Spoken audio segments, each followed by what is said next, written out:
Kamala Harris was the president, where do you think we'd be at with this thing? All this complaining from all these people, their dog bowl's getting emptied out, and I have one thing to say. Boom.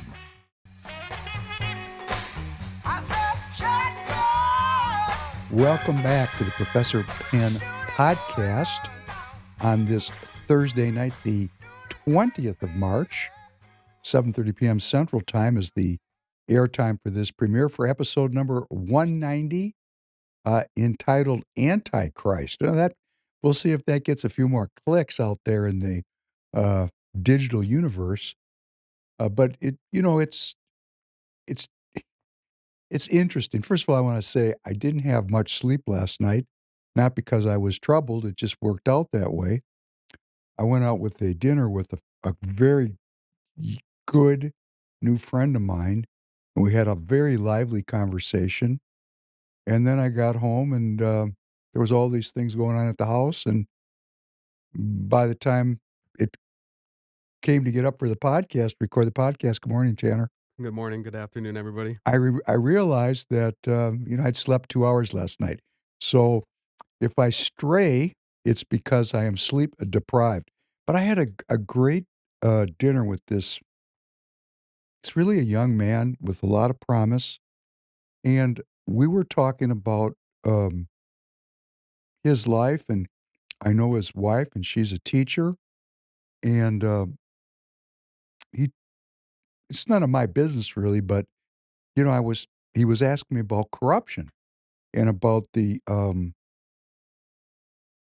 what is all this about corruption? And I said, hey, the difference between the United States and Mexico is we, the people, accept corruption as rule of law. We don't even recognize the level of corruption that's going on in our society because it's our culture. And he looked at me and said, well, what do you mean? And I said, well, okay, so your teacher is teaching an XYZ school district. He goes, yeah. And this thing now has artificial intelligence, right? Grok is on X, which you can follow me at the Professor Penn podcast. And I put in this particular school district, and I said, who is the chief administrator? Who's the superintendent? You'll like this, Tanner. Who is the superintendent of this school district? And the name popped right out. Bang. And I said, what is this guy's annual compensation? And it was $250,000 a year, which was roughly almost 5 times more than 5 times more than the teachers were making. And I said to this friend of mine, I go, wait a second. Here's your wife who's a dedicated, loving teacher, completely devoted to teaching and working with her students. And here's a guy sitting in a chair working on getting government money. That's what his job is to get allocations of government money from the Department of Education, which is now going to go away, according to the next fight President Trump is picking. He's signing an executive order to get rid of the Department of Education. That'd be the feds. And then there's the State Department of Education, and all that money's funneling down into the districts. And the head administrator, the superintendent of each district, his job is to mess with the money. But isn't that a little strange? Shouldn't the highest paid person in the district be the best teacher? If we paid our teachers $200,000 a year to teach sixth graders, oh, you might get a lot more interest in the job, right? Right? So he looked at me, got that puzzled look on his face like, wow, I didn't know that. Because, of course, it's his wife that's getting screwed over. And he'd never thought about it before. And nobody else had. Why are we paying these people? Because, it's our tax dollars that's paying for it. If you want to make $250,000 a year, go into private industry and earn a profit like at Target.com. If I don't earn money, if I don't satisfy you, if I don't give you a product and a service worthy of your attention, you don't buy from me, I don't make money. You're not paying for it. Two ways. You're not being taxed to pay for it, and you're not buying it if the product and service is not good. So if I want to make $250,000, I got to be Johnny on the spot, making you a happy customer. But this guy, he's on the public payroll. He doesn't have to make anybody happy but the people who are directly involved with approving his $250,000 salary. which means they're all in on it too, like the local mayor, the city council, the school board. It's like this guy here that ran Xcel Energy that was making $15 million a year. He's working for a public utility. It's a public utility because it's a monopoly. You're working for a monopoly. How do you make $15 million working for a monopoly? You're working for a public utility. You see, our corruption, we've gone so mad with the materialism and the focus on money that we've lost our way. All of us, the whole country. And President Trump, hey, he's trying to draw some attention to this. Now, when I say Antichrist, because we're going to talk a lot about schools tonight, not only do these schools draw all this money, but what are they teaching in these schools? What are they teaching there? Well, they're not teaching people how to find faith or find well being. They're teaching people what the government has developed as a curriculum, which President Trump is now working at changing. But what's really been taught for a very long time is what is called the post-World War II Democrat liberal order, which stands on all kinds of different ideas, but its ideological framework, its backbone is the two twin European political ideologies of Darwinism and Marxism. So people go, well, they're not teaching Marxism in the schools, are they? Well, of course they are. That's why President Trump is calling it the Green New Scam and DEI. Yes, and let me read you something. And this guy's face is on the thumbnail looking like the devil because this guy, his name was Antonio Gramsci, and he differed from Marx. Marx had an economic determinism. Gramsci was more interested in the power of the ruling class and how they maintain that power. And his theory was it was a cultural hegemony. Bookmark that. And I should have underlined this quote, and I'm going to find it. You're going to have to bear with me because this quote is game, set, and match. All right. This is a direct quote from one of the most important political theorists of the Marxist movement. This was an Italian man. He lived during the period of the uh, World War I, World War II. Radical. Listen to this. I'm going to read it slowly, probably read it 2 times. Ready? Get ready. Strap them in. Socialism is precisely the religion that must overwhelm Christianity. In the new order, socialism will triumph by first capturing the culture via infiltration of schools, universities, churches, and the media, thereby transforming the consciousness of society. This guy's very important. Now, have you ever heard of Antonio Gramsci? I would say that would not be unusual. This guy is the hidden um, mastermind of everything that we haven't understood. Like, why is there DEI? Why are there gang members throughout all of our major cities that are illegal immigrants? How do they get here? I read it one more time, because it makes everything um, quite obvious when we understand that there's a plan. In his own words, socialism, communism, Marxism, the Democrat Party, liberalism, neocon republicanism, it's all the same thing.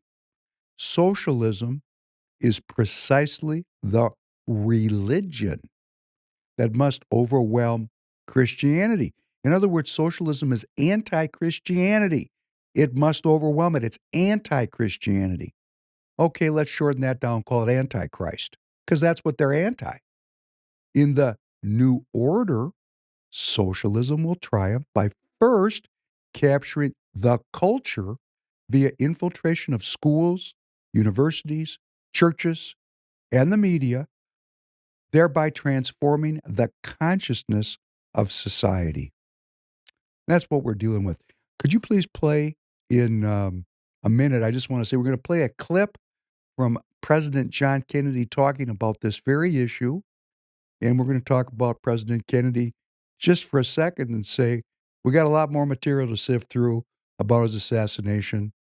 I'm not going to read it. I'm going to read it in the newspaper, because he's been dead for a long time.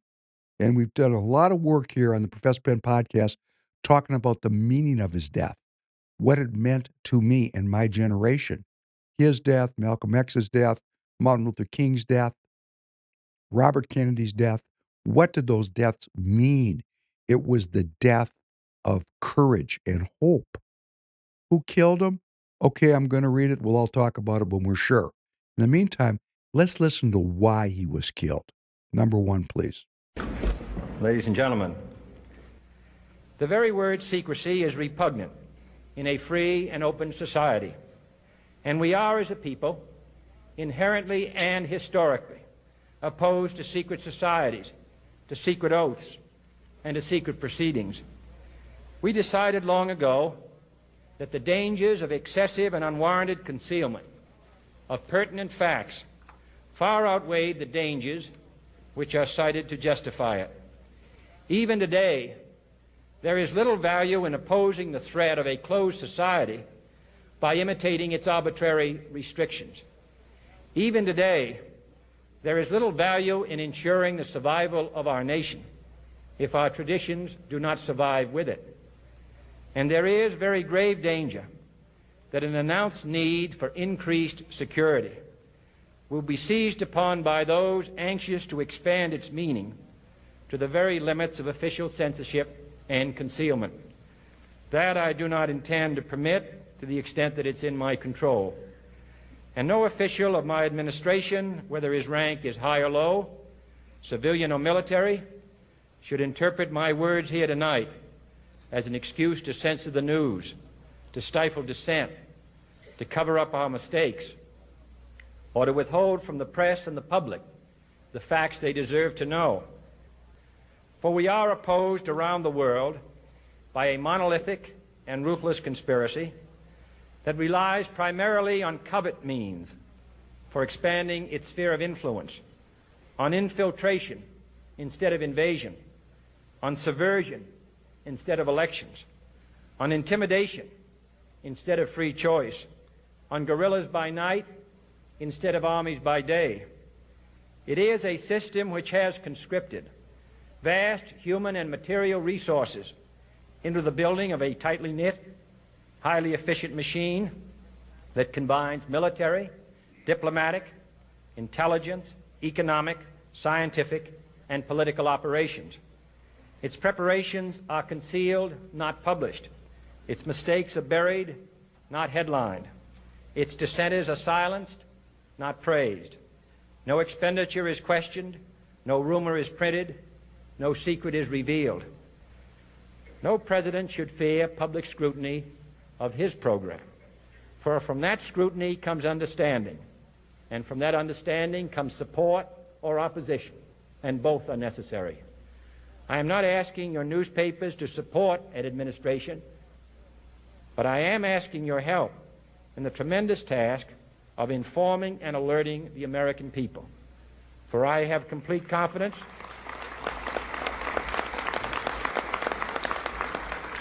in the response and dedication of our citizens whenever they are fully informed.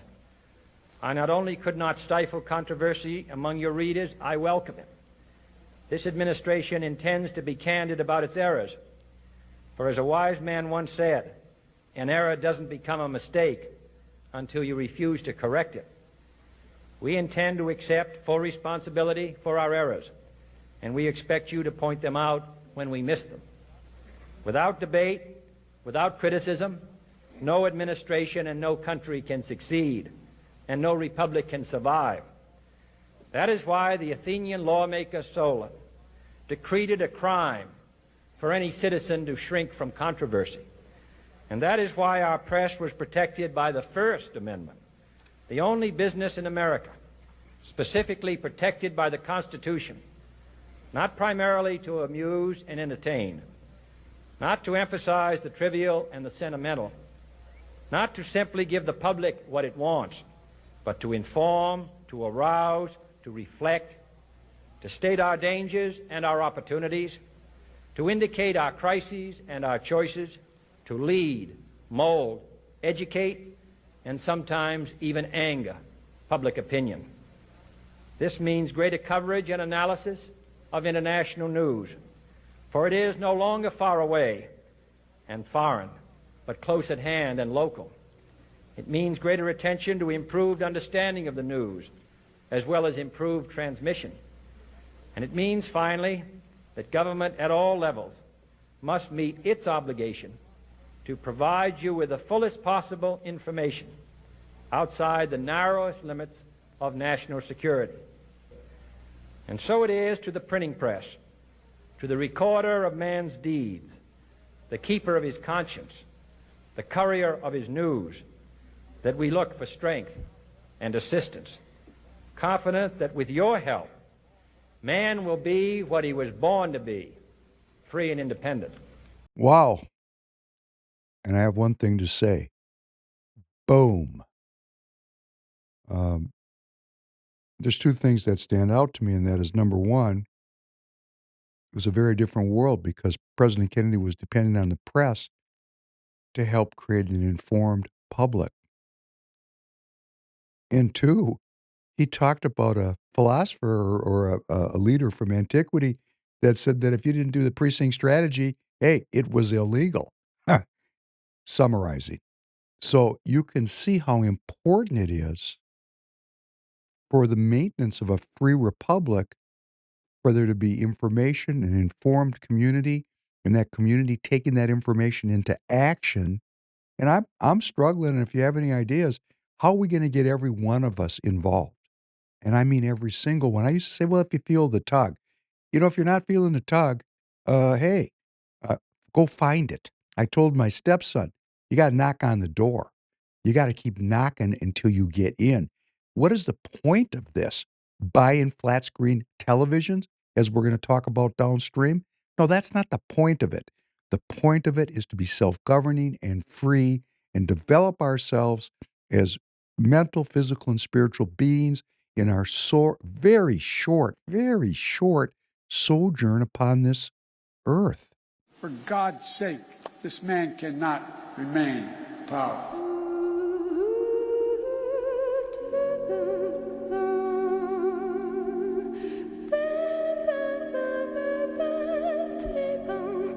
I found it to be very straightforward and trustworthy.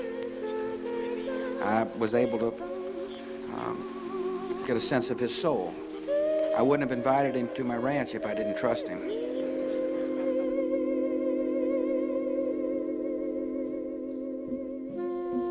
The part that Russia has played in the international community since the 11th of September has been remarkable. I mean, we have cooperation today that would have been really unthinkable just a short time ago. Und der sehr freundschaftlichen Zusammenarbeit zwischen Russland und Deutschland, die vermutlich nie so gut war, wie sie jetzt ist Vertrauen. I am confident that this new level of cooperation between NATO's members and Russia will now change the world and for the better. Поэтому предлагаю с этого момента штаб-квартиру НАТО переименовать в Дом Советов. Думаю, что это неплохое предложение. I will declare that to be a joke. Do I trust him? Yeah, I trust him. Russian heavy guns were firing at Georgian positions inside Georgia. Buildings are burning from the last airstrike, and people are warning that the Russian Air Force may soon be back. I brought with me today a big delegation of British business, all with an interest in expanding their trade with Russia.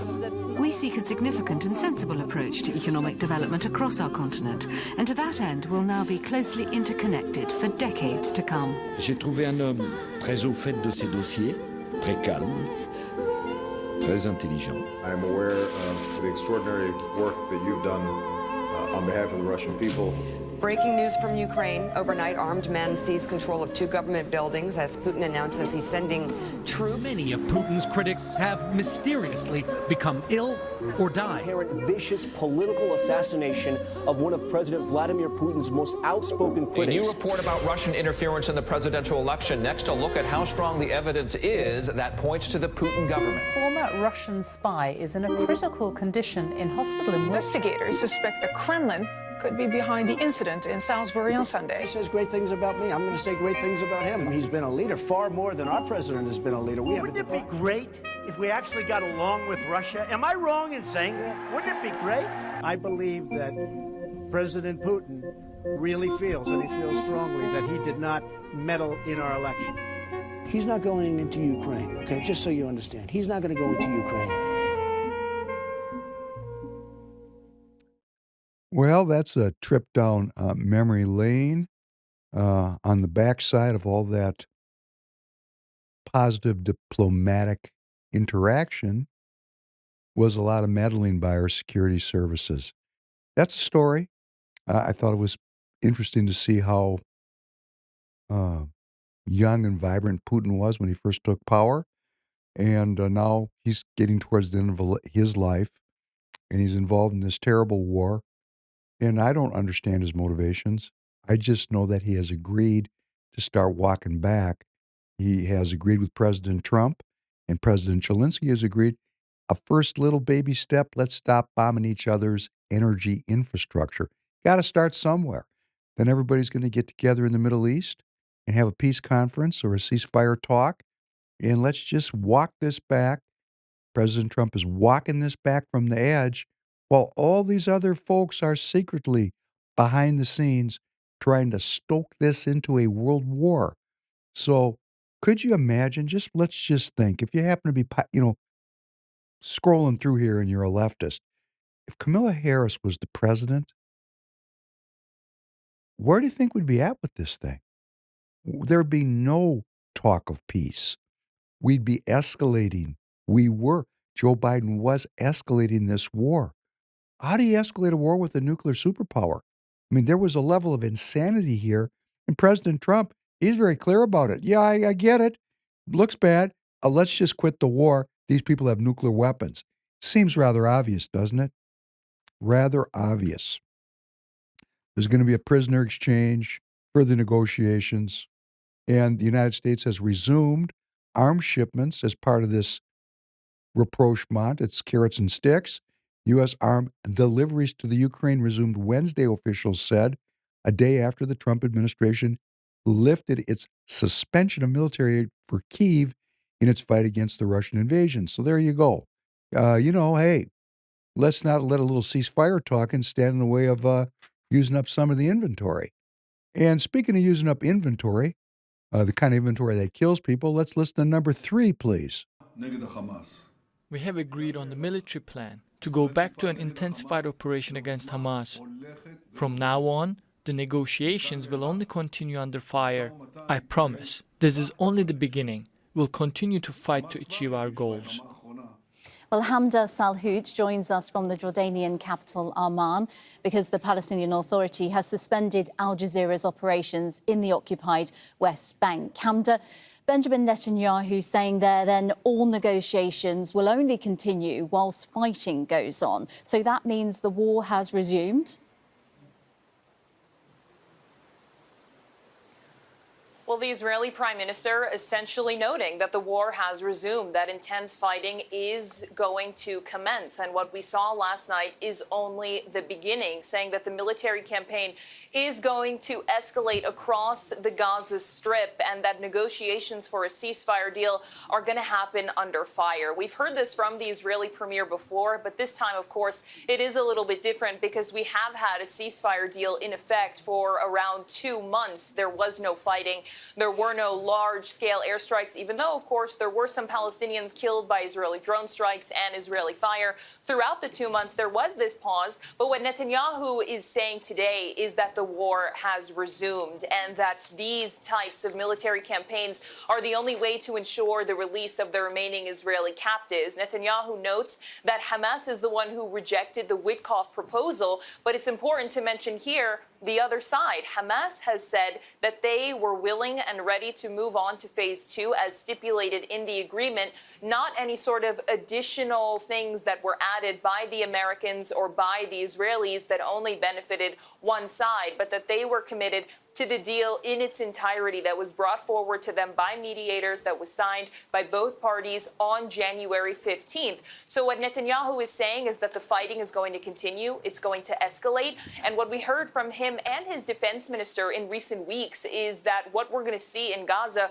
is different from the initial 15 months of fighting. It's going to be on a much larger scale. It's going to vary in the intensity, meaning what we saw last night with more than 400 Palestinians killed. This is one of the deadliest days on record for Palestinians throughout this war since around November 2023. So if you can just imagine those figures, and Israel hails military achievements like the killing of 6 political figures in the Gaza Strip, along with the spokesperson for Palestinian Islamic Jihad's armed wing. So they're saying that even though the ceasefire talks had failed, they're going to go back to the fighting because they say they're going to put pressure on Hamas and that military action is the only way to bring about the release of the captives. Okay, Hamda Salhoot in Amman, thank you. Well, there's a world war going on, World War III. I talk to Mrs. Professor Penn about this all the time. She doesn't see, she's starting to see it. When I told her 2 years ago we're heading into World War III, she thought I needed services. But we're in a world war, and President Trump is overwhelmed. And I'm going to tell you, still up front in the podcast, this war, it's going to be in our backyards. There's one process that I can see to avoid this getting worse right in our neighborhoods, and that's self-governance. Going into the process, people of good faith, of goodwill, that are willing to work together to form a better community, a community. It's not really about Democrats and Republicans because that description's meaningless. It's about globalism and nationalism. Who in our communities want to come together and are willing to do the work to maintain this republic? Because everybody we got, not everybody, I mean, it's a cognitive distortion, but almost all the people that we got elected now, from top to bottom, from dog catcher on up, they're not the right people for the job. We need really good people like you, people that care, people that are informed, people that have courage to get in this thing now. We have very little time to back up this effort for peace. And that is what's going on. Now, in the Middle East, it would be my opinion that this new phase of the ground war has been blessed by the Trump administration, by President Trump. I'm not happy about it. I'm not. I wish it would stop. And again, I said in the last podcast, perhaps if we could cut a deal with the Russians and get out of this Ukraine quagmire, President Putin, who's got a lot of charisma and charm and has influence on the Iranians who are operating this whole thing over there, perhaps the Russians and the Chinese working with President Trump, oh, lions and tigers and bears, oh my. We've got this dichotomy, Democrats and Republicans. It's meaningless. Doesn't describe anything. It's just to tie people up in a meaningless ideological conflict. So while they're fighting, the bad people can rob us. Okay, here's another one. Communism and capitalism. Oh, big ideological fight. Same thing. Same thing. Communism and capitalism. It's the same thing. It's just two ways to describe the same system depending on what street corner you want to stand on. They got you focusing on economics. It's about, do you believe in God or do you not believe in God? See, they got you diverted. Here's another one. Democracy and dictatorship. Democracy and dictatorship. See, we're caught up in all these dichotomies, which has taken us away from the real issue. Are you well? Are you free? Are your children well? Are your children free? Do you care about well-being? Do you care about the well-being of your children and their freedom? Those are the issues that matter. And we can go into the political process and get away from all these diversions and just go right to the heart of the matter, which is precisely what President Trump is doing. He's not perfect. And I'm not trying to pitch him as some kind of a perfect politician or perfect leader. He's not. There's a lot of things here that are deeply concerning. But for now, because he's only been in office less than 2 months, what is he, January 20th, February, March? Yeah, about 2 months. It's 2 months. Today, it's the 20th, right? Yeah. 2 months. Okay, it's too soon to start throwing bricks at a guy that he hasn't even put his clothes away in the White House. They're still in suitcases. On the economy front, it's all about this tariff stuff now. And the Canadians and the European Union have retaliated. Major trade partners have hit back at Donald Trump's increased tariffs on aluminum and steel imports, imposing stiff new taxes on U.S. products from textiles and water heaters to beef and bourbon. This is another one.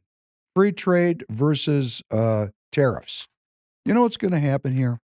All these governments are going to say, there's a lot of extra money here. Sounds good to me. And then they're just going to collect the dough. They've been collecting it all over the world, but here in the United States, we've had about a 2.5% entry tax. When I started importing, everything was 2.5. There was no anti-dumping. I remember the first anti-dumping case. I mean, they weren't even using the tariff and duty laws. Everything was free. Come on in. Come on. No oversight, nothing. Zero. Just have at it, boys. Free trade. What they would call laissez-faire capitalism.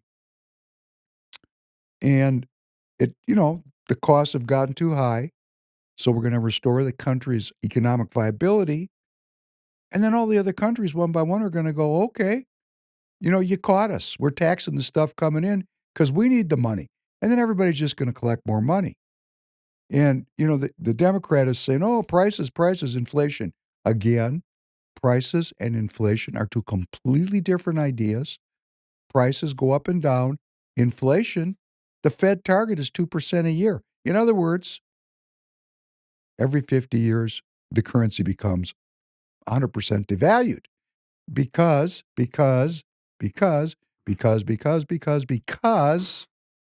inflation is part of the strategy of our treasury. It's not about a balanced budget. It's not about eliminating the debt. It's not about having equity instead of debt. It's about using debt as a weapon. And President Trump is trying to deal with that, and he's beating lots of resistance. Now, on the economy, Donald Trump's erratic decisions, yes, no, maybe, this country, that country, is creating havoc in the economy. And we're starting to see dark clouds hanging over our economy because of Donald Trump and his whole team's erratic performance when it comes to the economy. Listen to this. For the first time, CNN's polling shows that a clear majority, 56% of the people, disapprove of Donald Trump's handling of the economy. They say he won, some pundits say he won the election because of his performance on the economy. Well, if now 56% of people disapprove, he's not in very good electoral shape, now or future. This week, forecasters say that thanks to Donald Trump's chaos and tariffs, the odds of a dreaded recession have started to crawl up.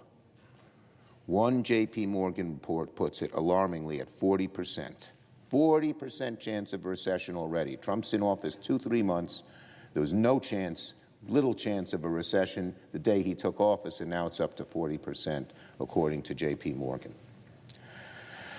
Household debt is also growing. The average household credit card debt surpassed $10,000 for the first time since 2009. People are starting to fall behind on their car payments at the highest rate in decades. Donald Trump promised an economic boom during the campaign, but 2 months into his presidency, Trump is already backtracking and telling Americans they should be okay with pain and disturbance with the economy.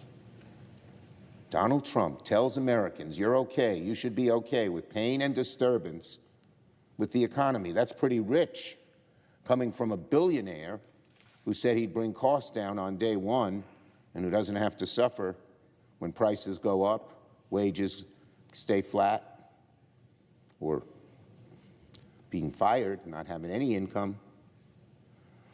Donald Trump knows his policies could wreck the economy, but he's doing it anyway. Why? Same thing as Social Security. Why are they doing all these crazy things that Americans don't like? One reason alone: tax breaks for billionaires, the North Star of the Republican Party's goals. Okay, so there's Senator Schumer, the Senate Minority Leader. He's in a lot of trouble right now because he voted for that continuing resolution. So there's a revolt going on in the Democrat Party against what they would call the old guard of the Democrat Party. I mean, Schumer's been around my entire life. But class warfare and the idea that people's credit cards are maxed out and people are falling behind because of the 2 months Donald Trump has been president, that's laughable. If we would just use our critical thinking, because we all know how our budgets work at home, it doesn't happen in 2 months. This has been building up for 5 years, 4 years. Since COVID, everybody has been stressed out under Bidenomics, which, what is Bidenomics? It's the culmination of the plan to bankrupt the country and bankrupt all the citizens. So here comes Donald Trump, and he's going, whoa, whoa, we're bankrupt. If he came out and said that, markets go down 40 points. So he can't say that. A little pain's coming. This is going to be a burden because they're changing things. Yeah, people are going to lose their jobs. Who? Yeah, no paycheck? Government vampires. If you work for the government, I'm sorry. I'm sorry. I'm sorry. We need a very large private sector of self-governing citizens, not a hegemonic force of people employed by government and then taxing the remaining people for whatever they got left to keep those people in a job, which they're not performing. Why do we know they're not performing? Why? Because you look at the outcomes. Do you see peace and prosperity, or do you see war and poverty? Very simple. If we have all this money going into government, why is it so screwed up? We need to wake up. We need to self-govern. We need to get into the process because these people are doing exactly what they want to do. They're robbing us. Let's listen to the next one, number 5, the spirit that needs to come back today. In the long history of the world, only a few generations have been granted the role of defending freedom in its hour of maximum danger. I do not shrink from this responsibility. I welcome it.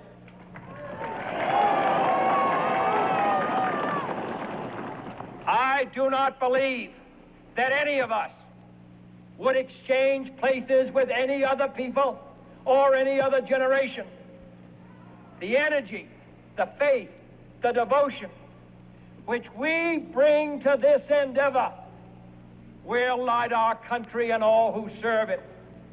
And the glow from that fire can truly light the world. And so, my fellow Americans, ask not what your country can do for you. Ask what you can do for your country.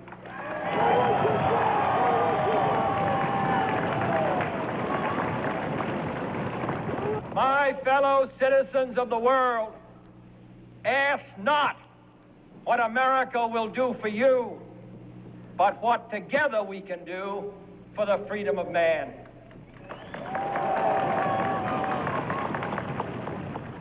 Finally, whether you are citizens of America or citizens of the world, ask of us here the same high standards of strength and sacrifice which we ask of you. With a good conscience, our only sure reward, with history the final judge of our deeds, let us go forth to lead the land we love, asking his blessing and his help, but knowing that here on earth, God's work must truly be our own. You see, our Constitution promises every state a Republican form of government. John Kennedy, who I'm honoring by playing a couple clips today because the truth is going to come out about who killed him. And, I was alive when he was killed. So, I remember this. I remember this. This optimism, this hope, this reference to God that we are truly doing God's work here. These Republican comments about ask not what your country will do for you, but what are you going to do for the country? He's saying, please go join the precinct strategy. Please do something for the country. This is a refrain, but people were doing it back then. We were so close to the end of World War II. We had sacred honor in the country. There was faith. There was still faith. This Gramsci concept of socialism is precisely the religion that must overwhelm Christianity was just getting rolling. They've been working on it since the early 1900s. When I say they, there's people that were working on it. And I'll tell you who these people were. The wealthiest people in the world. Because when they saw these communists coming along, they saw them coming a mile away. Because like me, they made the mistake of making enemies instead of friends. They said, oh, this is a threat. Let's put these people on the payroll immediately. That's why there's no difference between capitalism and communism. Those are artificial distinctions meant to keep us tied up in Putin's a dictator. It's goofy. The wealthiest forces in this world funded and lead the communists. When the communists took over our universities, no problem. We'll fund the universities and we'll put the communists on the payroll. Then we can control them. And President Trump knows that, and we're going to talk about it soon, very soon. Let's listen to number 6. Just while we're on trade and the response from corporate America, when you say that when we're in a period of detox, you used that word on CNBC last week, is that a euphemism for recession? Not at all. It doesn't have to be, because it'll depend on how quickly the baton gets handed off. Our goal is to have a smooth transition. But I tell you, Sarah, the easy thing for us to have done would have been to come in and just keep this massive spending level going. And it's unsustainable, but could we have kept it going for a year, 2 years, maybe even 4? Maybe, but you're risking a financial calamity.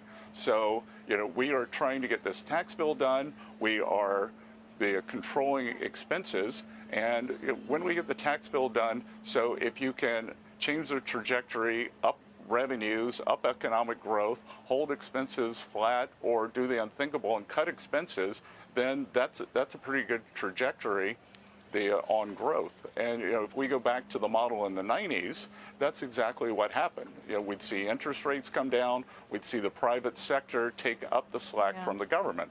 Because right now we have excess employment in the government, and those people can be moved to the private sector. Yeah, the question is what's realistic when it comes to cutting the debt. I think you yourself have said you want to get to a 3% deficit to GDP. We're, almost 6.5% last fiscal year. Doge is working on it. $115 billion in Doge savings so far, though, so that's not going to make a dent. Where do you see the meaningful cuts coming from when you talk about rebalancing away from the government? Well, look, I don't know what your family budget is like, but to me, $115 billion is a lot of money. That's 5% of the deficit last year. So I think that's a pretty good start, and it's only been 6 or 8 weeks. So there's probably a lot more that we can do. And there's two parts to this. It's accelerating the economy, growing the revenue base, and controlling expenses. The U.S., we do not have a revenue problem. We have a spending problem. The government revenues are right at the long-term baseline that the previous administration just blew things out to the upside, and we're trying to get this under control. What about the economic signals that you're seeing right now? We saw this surge in small business optimism after the election because of some of the policies you're talking about. And then for the second month in a row now, we've seen a drop. Also, the Atlanta Fed, for instance, is forecasting a negative growth rate for the first quarter. I could go on about some of the confidence warnings right now, but I am curious if you're concerned about what you're seeing in the underlying economy. Well, Sarah, I think you've been away, but I think the Atlanta Fed has revised up their number to a positive number. That was due to gold imports, which was kind of an anomaly. So, I'm not worried about a very noisy indicator.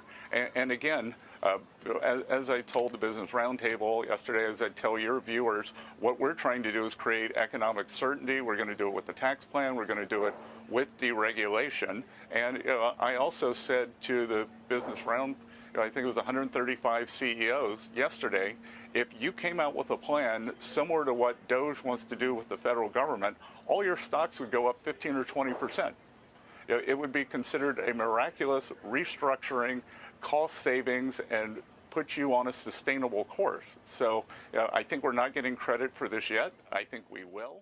So we're in a period of detox, and that detox is from socialism, is precisely the religion that must overwhelm Christianity. We're being detoxed from anti-Christianity, anti-republicanism. And it's all about the government. You got all this over-bloated employment in government. Okay, those people got to go work now. Sorry. I worked all my life. I understand.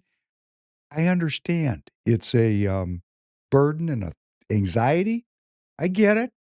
I have it every day. I understand you're feeling it. I never worked for the government. I never had a guaranteed paycheck in my life. I've been self-employed since I'm 18 years old. Hey, great. Welcome to the real world. In the real world, right? If you're out hunting and you got to hunt to eat and you don't shoot anything, you're hungry, right? You see, we've gotten so far from the reality of the forest that we're going broke. So we have to detox from a Leviathan government, for example. But we have to detox from overemphasis on materialism. Prices can go up. Hey, when you go down to Costco next time and they got the ice maker for your margaritas, hey, maybe chop your ice with an ice pick. Then you don't have to spend that money. Yeah, it went up 25%, but you didn't have to buy it. We don't have to buy all this stuff. We're so materialistic. Do you notice, is it my imagination or has gas prices come down? Where I'm shopping, it's been the same for a moment, but I don't watch like Why everywhere do I'm else. baiting you? Yes, gas prices have come down. They've come down? They have come down, about 25 cents a gallon, where I buy my gas. Yeah. Have your egg prices come down? Do you buy the eggs around the Tanner household? Yeah. I haven't been shopping for a moment because I go to Costco, so I buy a huge box of them. But the last time I was at Costco was like a month ago. They didn't have any, but now they're in stock. So that's a good That's sign. correct, because President Trump is going step by step through this disaster. He's like I don't even know if I can say this. Can we say the little Dutch boy with all of his fingers in the dike? Somehow the little Dutch boy seems a little bit off color. I want to talk a little bit about the tire business because President Trump is going to be deeply involved in that. And as you know, I'm involved in it. And it's a metaphor for everything that's going on. I've been working in the tire business since 1979. And there's three kinds of tires. There's the tires that go off the road on the farmers' tractors. They call them OTR tires, off-the-road tires, agriculture tires, like on Caterpillar construction equipment, slow-moving machinery tires. Okay, that's part of the tire business. Then there's two more important segments. One segment is called consumer tires, the tires that go on your vehicles at home. Those are the kind of tires you can buy from TireGet.com. Please support the content, support the broadcast. Go to TireGet. About 25% of you who are watching will need tires this spring. Please call me. And then there's what they call medium radial truck tires, the tires that go on the semi-trucks you see on the highways. When I started in the tire business in 79, might have been, I think it was 78, 100% of the tires that we use in the United States were made here. 100%. I mean, there was a couple of imports. It was de minimis. Everything was built here. Everything was all manufactured here. All of it. Now, let's talk about truck tires just for a second, a secundo, because truck tires, I want you to imagine the supply chain is broken. There's a cataclysm, and they can't put anything on the boats because dangerous. Can't do it. Kind of like trying to go up through the Red Sea right now. It's dangerous. They can't do it. But it could be the Straits of Malacca. It could be the Suez Canal. It could be traversing the Pacific. There was 23 million truck tires sold in the country in 2024. 12 million of those tires were built here, which is slightly more than half. But in the last year of the Biden administration, the Laverne, Tennessee Bridgestone truck tire facility was closed. The Tonawanda, New York Sumitomo truck tire facility was closed. The Danville, Virginia Goodyear truck tire facility was closed, which reduced domestic build of medium radial truck tires by 5 million units a year. So we're down to 7 million units domestically built this year on a 23 million unit market. These are truck tires. No truck tires, no food in the grocery store. We're only building 7 million of the 23 million tires used here in the United States. That's a wow for somebody like me. A wow. Because I understand how important these products are. This is a core industrial product. It's a big part of my business. If you happen to be in the trucking business, call me. I will hook you up with the best deal on truck tires you've ever been involved with. And we're big into this. We sell truck tires. It's just not part of TireGet. That's for your family vehicles. And when you talk about the family vehicles, this is another wow. 75% of those tires are imported. Only 25% are made here. 75%. 75% of the tires that go on your vehicles are imported. 75%. So I'm going to just share with you that these tariffs are coming, and they're taxes, and there's all this Sturm und Drang, and I'll tell you why there's Sturm und Drang, because every time the government does anything, they take money from one group of people and give it to another. The group that they're whining, they've been on the take side. Now they're going to lose their dog bowls. The money's going to go someplace else. Okay, wouldn't we like to be, because this tire business, 75% of the tires are imported, only a small fraction of the demand for large truck tires are built here. Wouldn't we like to be independent? Doesn't this seem rather vulnerable to have this? I'm not saying there couldn't be any imports. The rubber tree plants are in Southeast Asia. But wouldn't it be appropriate to maintain, particularly in the truck tires, a requisite level of supply domestically so that we're not dependent, so that if there's a problem, you can go on down to the grocery store and there's going to be some food there? Wouldn't that be smart? Who came up with this plan? Well, I'll tell you who came up with it. The same people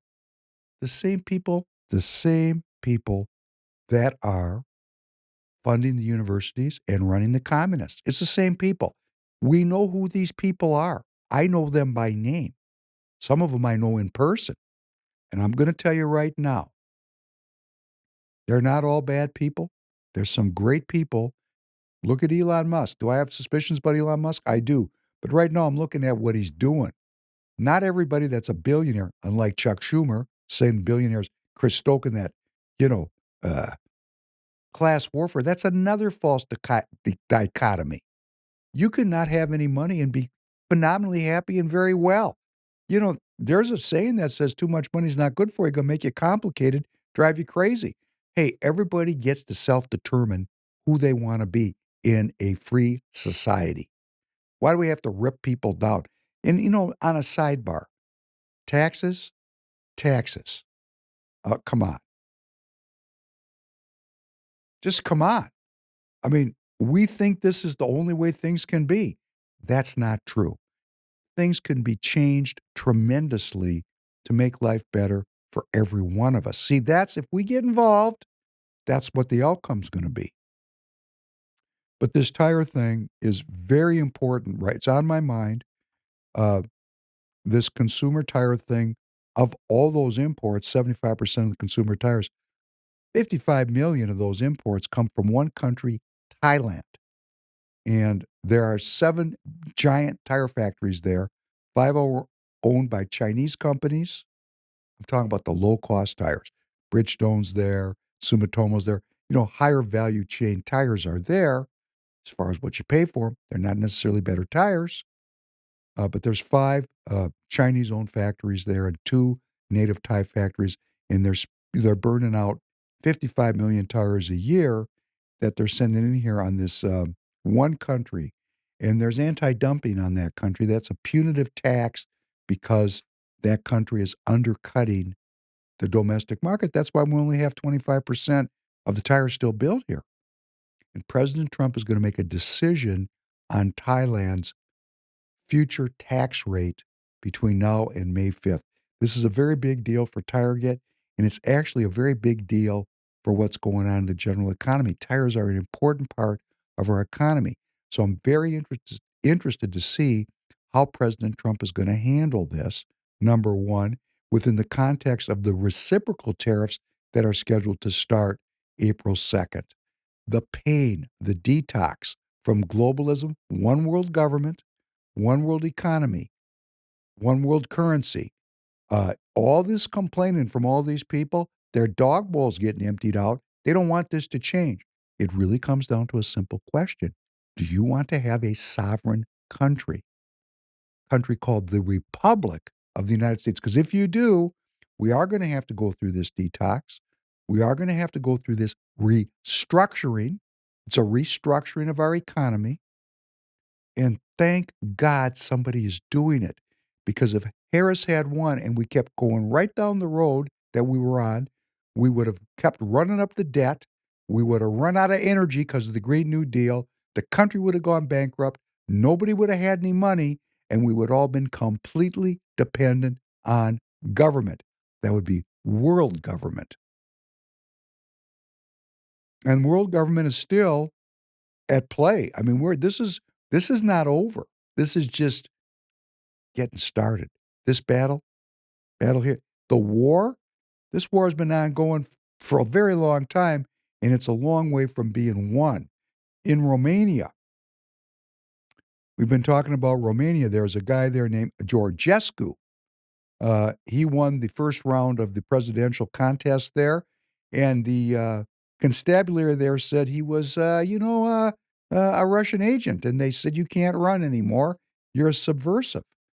So now we have the Europeans cooperating to actually, their whole thing is about democracy unless they lose. Then it's not really about democracy. And then there was another woman that jumped up, and she was running as a populist.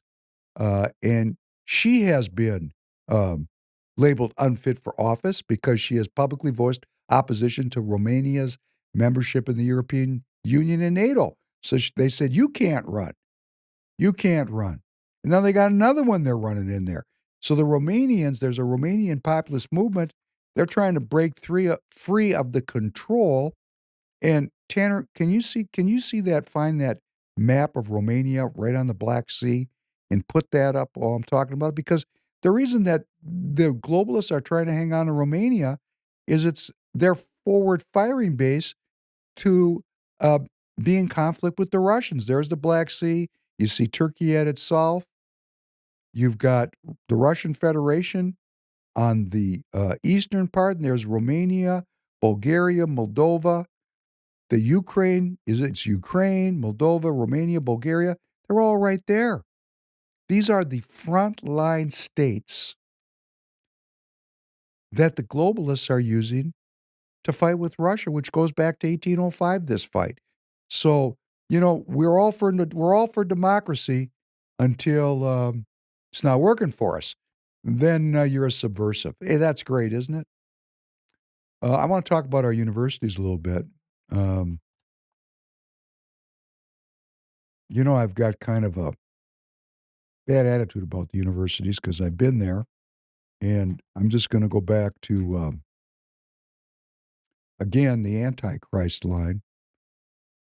The Antichrist line. Socialism is precisely the religion that must overwhelm Christianity. In the new order, socialism will triumph by first capturing the culture via infiltration. Remember what President Kennedy said about infiltration? Infiltration of schools, infiltration of universities, infiltration of churches, infiltration of the media, thereby transforming the consciousness of society. And where is it really done?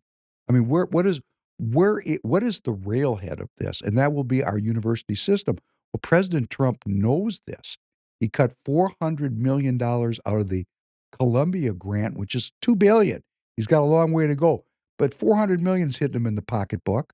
Now, John Hopkins is going to have to lay off 2,000 workers worldwide, not at John Hopkins, only a handful at John Hopkins are getting laid off. It's their worldwide enterprise, John Hopkins University. The Trump administration terminated $800 million of their funding. And of course, all the, political people run out there, oh, this is terrible, terrible, terrible. This is our teachers. No, our teachers are communists. Yes, you might be a teacher who believes in God, and God bless you. But where are our legislators, even here in Minnesota, standing up? And I had Pam Oldendorf on the podcast, and I started saying some critical things about teachers, and she got very nervous because she's afraid the teachers in her district could organize and unseat her. So therefore, she doesn't want to speak the truth. And the truth is, in Minnesota and in many of our states, our school system is materialist. They don't teach anything about the search for truth. It is completely devoted to the scientific method, and the core of the scientific method, that would be the origin of the species. That means nobody reads creation anymore. That myth, see, Gramsci won. They replaced the education that was founded in Bible studies with founded in the origin of the species. And then you got Marxism. And those are the two primary subject matters that are taught, even if the class is basket weaving. They find a way to weave that in to the conversation. But President Trump's hitting them in the pocketbook. Yesterday, it was announced President Trump will be going after the University of Pennsylvania. I think Joe Biden has a special program there. UPenn could stand to lose all its federal funding amid an investigation for suspected Title IX violations. The Trump administration has paused $175 million. Look at the money going into these places. $2 billion for Columbia? $2 billion. $2 billion. It's crazy. And I think, they said Columbia, they're cutting the funding because of anti-Semitism. This is because of the inclusion of transgender athletes in women's sports. I think these are just, I'm being frank about it. You got to have a reason. These are the reasons that they're doing it, but this isn't the real reason they're doing it. They're defanging these people. These schools are utterly dependent on government funding. So guess what, President Trump? And the Chuck Schumer is saying, on again, off again, this country, that country. No, he's got a plan. President Trump's got a plan. Relative to the tariffs, he's getting the markets ready for tariffs. On off is just, let's get ready for this. With this school funding, it can be restored, but under different terms. under different terms. President Trump yesterday signed an executive order or announced that he was going to sign an executive order to defund the Federal Department of Education. He's going after the head of the snake. You know, the people that teach Gramsci like it's the Bible, like it's the Bible. We've talked about Saul Alinsky. He was a communist radical in Chicago, and he wrote a very famous book that all of the Democrats read called Rules for Radicals.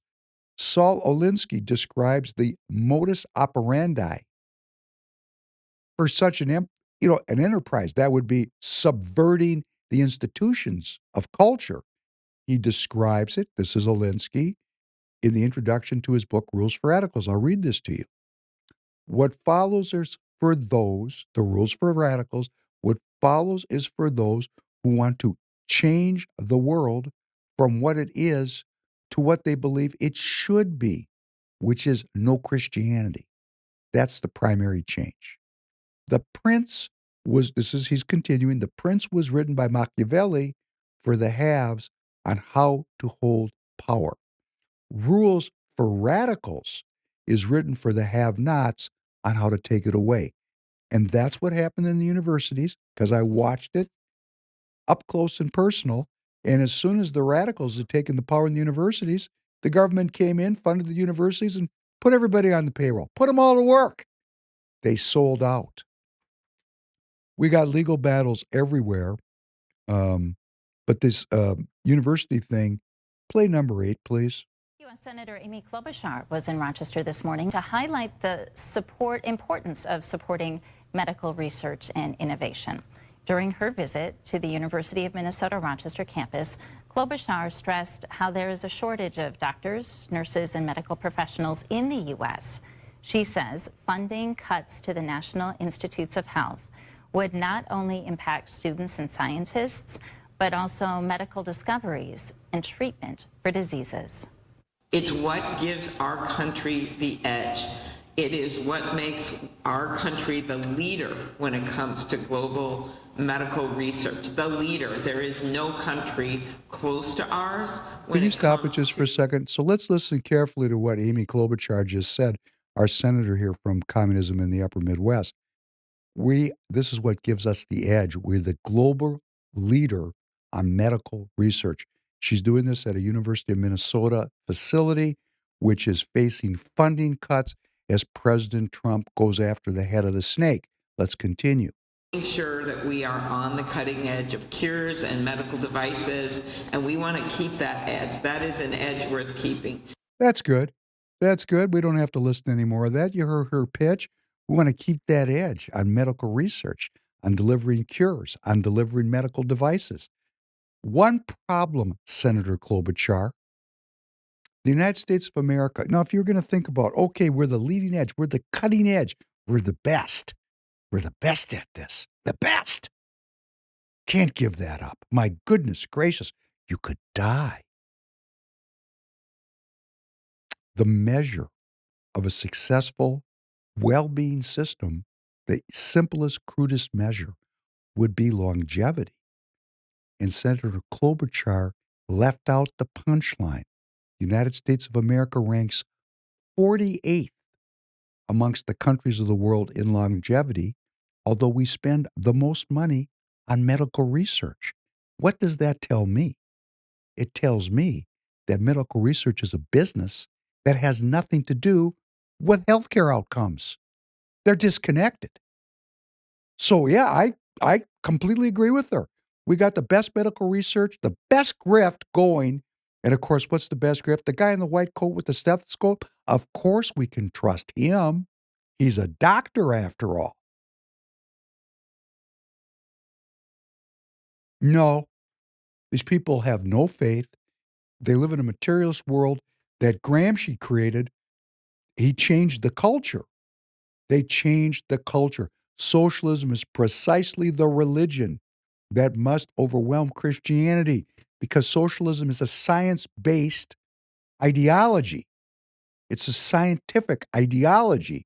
It's paired with Darwinism and Marxism, and it's invaded every nook and cranny of every corner of this great republic, which was founded with acknowledgement of a creator who granted us these unalienable rights. You see how far we've fallen? And when you fall like this, the robbing and stealing is everywhere. So we have the greatest expenditure on medical research. We got the greatest devices. We got the greatest drugs. And we got the 48th ranking in life expectancy. Isn't that great? Maybe the whole idea needs a rework. And that's what President Trump is saying. He'd probably say, hey, yeah, we'll turn the tap back on under new terms, under new understandings, under new organization, under new management.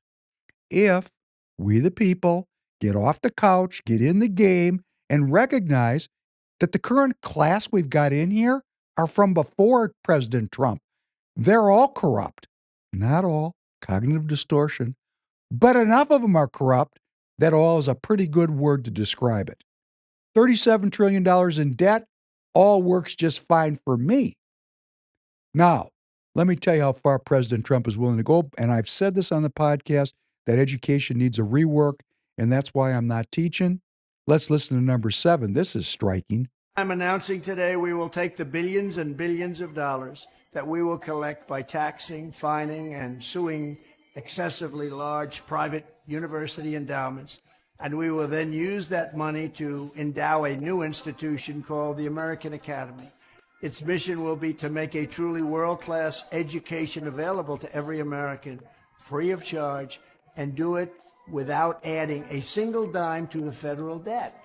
This institution will gather an entire universe of the highest quality educational content covering the full spectrum of human knowledge and skills, and make that material available to every American citizen online for free. Whether you want lectures or ancient histories or an introduction to financial accounting or training in a skilled trade, the goal will be to deliver it and get it done properly.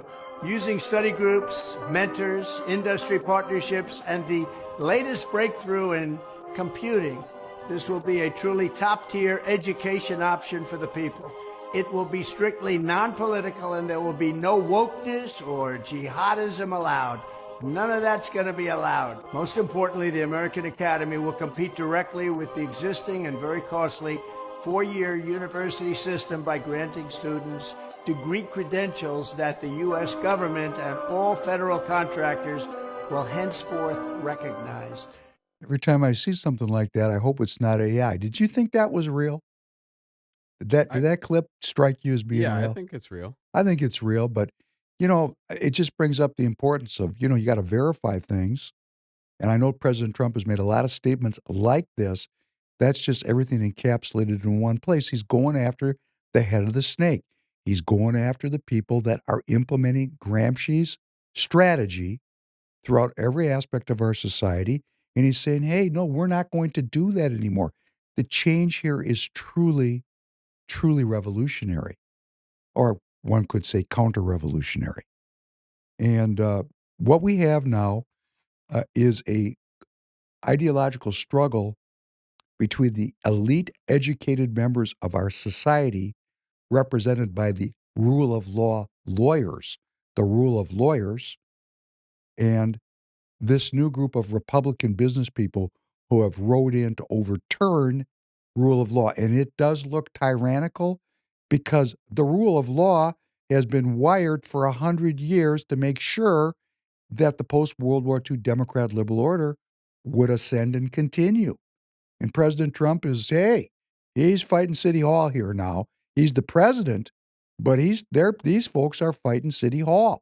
The whole thing is set up from top to bottom to make sure that this Democrat liberal order continues, including about half the Republicans that say they're Republicans, and they either know they're Democrats or they don't know, and it doesn't matter because they believe the same thing the Democrats believe. Yes, that's correct. And that is why I'm a critic of the Republican Party, because the word doesn't mean anything. You're either pro-nationalist or you're not. You're either about this country or you're about the globe. If you're about the globe, hey, you're a globalist. That's it.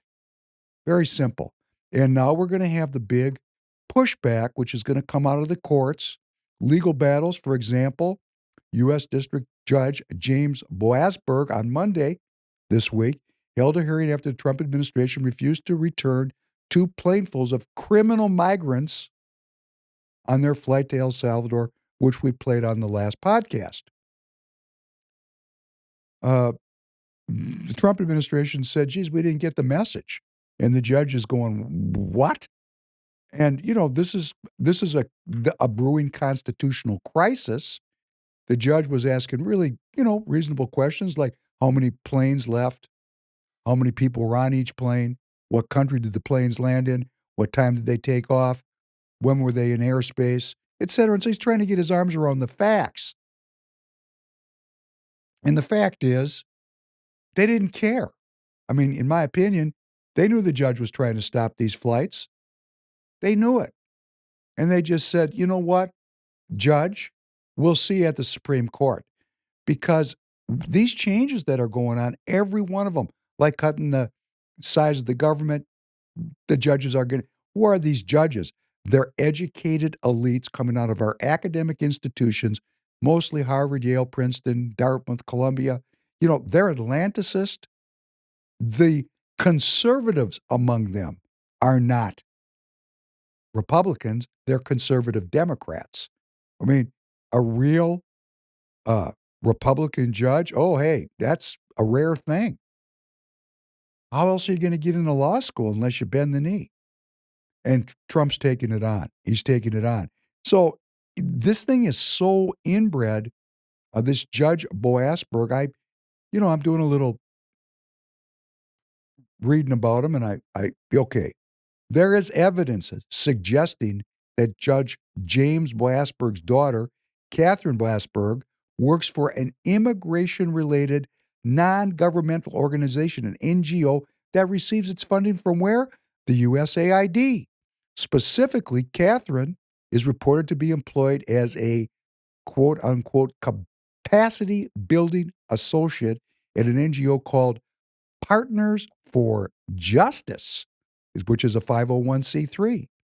This group focuses on supporting public defenders, reducing incarceration, and providing legal and advocacy services to immigrants, some of whom may be undocumented or involved in criminal cases. Publicly available information that I was able to find indicate that Partners for Justice derives 76% of its funding from who? You paid for it. You paid for it. And I paid for it from government grants. And this is his daughter. Well, the government gets not enough credit for functioning at the level that it does, but the wheels are coming off the wagon now because this judge is getting in the way of President Trump removing people from our society that are here for the express purpose of transforming the consciousness of our people. These gang members, they're not up here arbitrarily. They're a paramilitary organization that was led into the country to do dirty work. All these Teslas burning down, all these swatting incidences that are going on. I mean, they're swatting people by accident. They swatted Dustin Grady, and I'm sorry, Dustin, but they mistook you for a patriot and swatted you by accident because you're doing such a good job acting like you're part of the movement that you got swatted. They should have gone back and read your stuff. When I was reading it, they would have recognized that, okay, he's really not worthy of being swatted. But hey, like all the rest of the MAGA hat wearing globalists and neocons, Reagan Republicans, whatever you want to call them, all of them are in here now acting like they're down with the program. And it's so intense that, this is what I say to the Republicans here in Minnesota. You think because you support Nikki Haley or you support Mike Pence or you don't want to be a nationalist, you don't support Donald Trump, you really think that they're not going to come for you if they get in control again? You see, this is the real hidden truth of this thing politically. Here's Dustin Grady, who I don't have any bone to pick with. I just don't agree with his politics. and I don't agree with his chameleon-esque nature. But watching him over time, he got swatted, and he's just wearing a MAGA hat. He's a Thomas Massey RDS Republican. He's not really with this group, but he's acting like he is, and it got him swatted. He could have lost his life, and thank God that he wasn't. And Dustin, I'm glad you weren't hurt, and that's a horrible experience you went through. And I listened to Alex Jones mention you in a very positive way, because people now are seeing you as being part of this movement, and maybe you will be, because what you recognize is they're going to come for you regardless, and come for me. So, brother, we're brothers, because the first thing we have to do is unify to defeat these Gramsci followers that are intending to transform our society. So we need to get all the Republican elected officials standing up to defeat these people. This is not a moment for what Julia Coleman calls bipartisanship. That's not the moment we're in. And if you think that's going to work, look what happened to Dustin. Dustin's a bipartisan kind of a guy. He's trying to get along with everybody. He wants to be everybody. Okay? Didn't work. It's not going to work for any of us. We have to stand up, all of us, and speak out the truth. It doesn't take legislation. It takes courage. And of course, these legal battles are going to go on. And these educated elites, which are represented by our attorneys, our lawyers that are now judges, they are college professors. They are part of the college system. They are part of the globalist system. They believe in rule of law. And President Trump right away said, this judge that got in my way, this Blasberg, let's impeach him. Let's play number 9. Supreme Court Chief Justice John Roberts issued a rare but not unprecedented statement today following President Trump's call for a federal district judge who ruled against the administration to be impeached. Roberts said, quote, for more than 2 centuries, it has been established that impeachment is not an appropriate response to disagreement concerning a judicial decision. The normal appellate review process exists for that purpose, unquote. CBS News Chief Legal Correspondent Jan Crawford is here. Jan, how important is this? It's important. I mean, this is a serious issue for the Chief Justice and has been for some time. Remember, it was just in December when he actually, I think, was even stronger in some of that language in his annual year-end report when he said attempts to intimidate judges, such as by calling for their impeachment, are inappropriate and should be vigorously opposed. And why is that? Because it undermines people's confidence in the judicial system, but it also potentially is dangerous for judges and their security. He noted that those kind of, overheated rhetoric could trigger dangerous reactions by other people, and pointed out that there have been, in the past 5 years alone, more than 1,000 serious incidents of threats against federal judges. So it's a serious concern. The Chief Justice has long been a defender of judicial independence. But the timing of this today, when President Trump put that on Truth Social, that he thought Jeb Boasberg, who's overseeing that case about deporting the Venezuelan migrants, should be impeached. The chief then came out not too long after that with his statement saying calls for impeachment, as you pointed out, are inappropriate and follow the appeals process. There is, if you disagree with the federal judge. There is a fundamental push and pull here that's gone on between administrations and district court judges saying, wait a minute, how can a district court judge issue a nationwide injunction? Yeah, that's a big issue too. It's a big issue. Democrats don't like it when their things are blocked. So when it happened for a district judge blocked the Biden administration, Republicans in general were all in favor of that. And when the Trump administration has gotten favorable district judge rulings, they're okay with that. So it is selective a little bit. But not on the court. But not on the court, yeah, but not from the court's perspective. Clarence Thomas, the most conservative justice probably today, reviled by many in the left, subject to calls for impeachment himself by Democrats, not even a year or two ago, was always the one writing, even in the Biden administration, that those kind of actions by one federal judge to block nationwide a president's policy are inappropriate, and the court should take a look at it. The other justices didn't have any interest in doing that at the time. So, you do see the court kind of sometimes, they don't always shake out like you may think. And very quickly, Jan, what is the standard to impeach a judge? Well, it's not that different than any other public official or president. Criminal behavior, high crimes and misdemeanors. Obviously, this judge hasn't done that. He, is in a dispute right now with the Trump administration over whether or not its action and not turning the planes around and taking planes outside the country. And asking some pretty specific questions about what did you know when, why did you think a verbal order wasn't as meaningful as a written order? Correct. And then,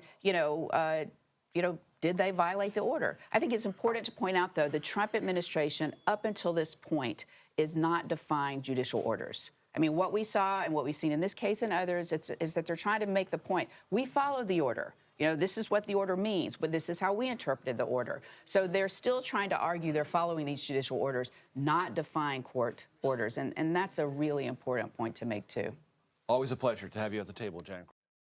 That was cool. On CBS, the commentator made the point that the Trump administration is adhering to the traditions of our constitutional republic.